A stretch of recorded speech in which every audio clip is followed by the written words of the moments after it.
Situasi jangkitan penyakit batuk kokol di Pahang terkawal. Kes batuk kokol di negeri itu kekal satu kes seperti dilaporkan Sabtu lalu.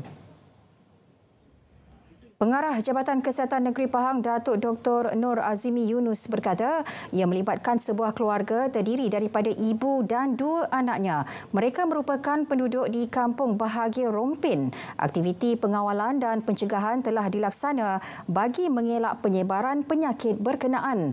Ini termasuk melakukan saringan kesihatan terhadap 37 kontak rapat ketiga-tiga pesakit berkenaan selain 507 penduduk dari beberapa kampung berdekatan. Namun tiada kes baharu dilaporkan setakat ini.